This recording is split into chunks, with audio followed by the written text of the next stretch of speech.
আসসালামু আলাইকুম প্রিয় ফুটবল ফ্যান্স।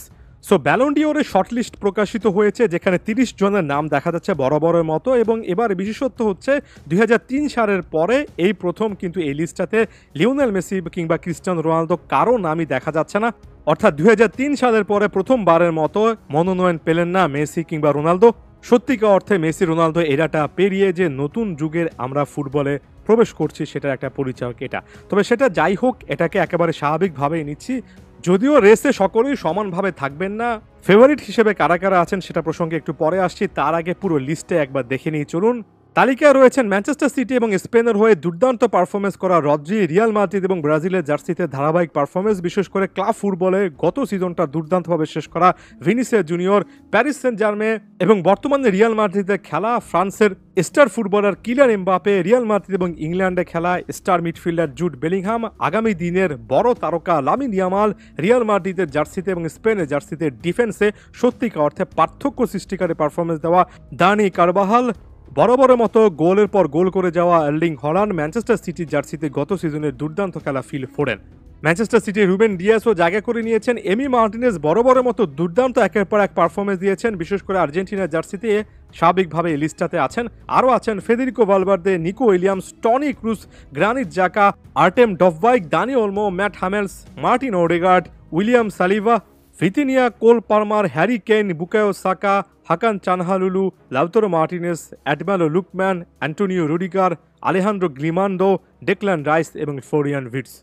আগামী ২৮ অক্টোবর জানা যাবে শেষ পর্যন্ত প্রেস্টিজিয়াস এই ব্যালন ডিওর কে পেতে যাচ্ছেন, এবং যিনি পেতে যাচ্ছেন কিনা তিনি কিন্তু তার ক্যারিয়ারে প্রথমবারের মতোই এই অসাধারণ অর্জনটা স্পর্শ করবেন। এবং এই মুহূর্তে নানা জায়গায় কিন্তু ফেভারিট লিস্টে একেবারে টপে ভিনি জুনিয়রে আছেন, যিনি কিনা এই সময়টাতে ২৬ গোল ১২টা অ্যাসিস্ট করেছেন, চ্যাম্পিয়ন্স লিগ জিতেছেন, লা লিগা এবং সুপার কোপা দে স্পেনে জিতেছেন।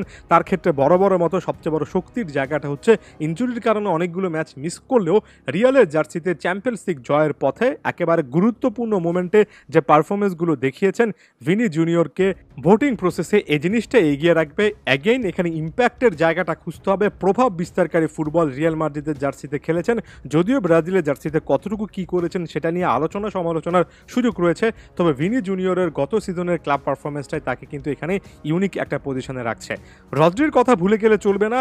একজন ডিফেন্সিভ মিডফিল্ডার হওয়ার পরও ১২টা গোল ১৫টা অ্যাসিস্ট করেছেন, ইউরো জিতেছেন, ২০২৪ সালে সেরা প্লেয়ারও হয়েছেন, প্রিমিয়ার লিগ জিতেছেন, ক্লাব বিশ্বকাপ জিতেছেন, উয়েফা সুপার কাপ জিতেছেন। রদ্রি একেবারেই মিডফিল্ডে পয়েন্ট অফ ডিফারেন্স ছিলেন, বিশেষ করে সিজনটা শেষ করেছেন যে জায়গা থেকে ইউরোতে, সেই পারফরমেন্সটাই রদ্রিকে এগিয়ে রাখার ক্ষেত্রে সবচেয়ে বড় একটা ভূমিকা রাখবে। রদ্রি এখানে খুবই ক্লিয়ারলিভাবে তার পজিশনে সেরা, এবং একজন মিডফিল্ডার বা ডিফেন্সিভ মিডফিল্ডার হিসেবে যা যা কিছু অর্জন করেছেন সেজন্য রদ্রি যদি শেষ পর্যন্ত ব্যালন ডিওর পান খুব একটা বেশি অবাক হব না।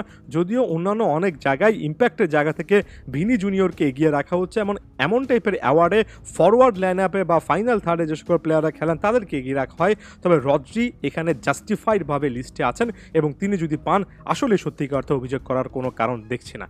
জুড বেলিংহামের কথা ভুলে গেলে চলবে না। এই সময়টা ২৭টা গোল ১৭টা অ্যাসিস্ট করেছেন, চ্যাম্পিয়ন্স লিগ জিতেছেন, লা লিগা জিতেছেন, সুপার কোপা দে স্পেনা জিতেছেন। যদিও ইউরোতে শেষ পর্যন্ত ইংল্যান্ড ভালো করতে পারেনি, তবে জুড বেলিংহাম সবচেয়ে বেশি 1 ভার্সেস 1 সিচুয়েশনে বল উইন করা প্লেয়ার ছিলেন, এবং বেলিংহামের এই স্কিলগুলো, ইন্ডিভিজুয়াল স্কিলগুলো পুরো সিজন জুড়ে তার পক্ষে কথা বলেছে। তবে আপাত দৃষ্টিতে এই রেসটাতে জুড বেলিংহামকে আসলেই এ মুহূর্তে দাঁড়িয়ে ভিনিসিয়াস কিংবা রদ্রির চেয়ে একটু কম ফেভারিট মনে হচ্ছে, যদিও এটা একটা ভোটিং প্রসেস, সাংবাদিকদের ভোটে যে কেউ কিন্তু জিততে পারেন।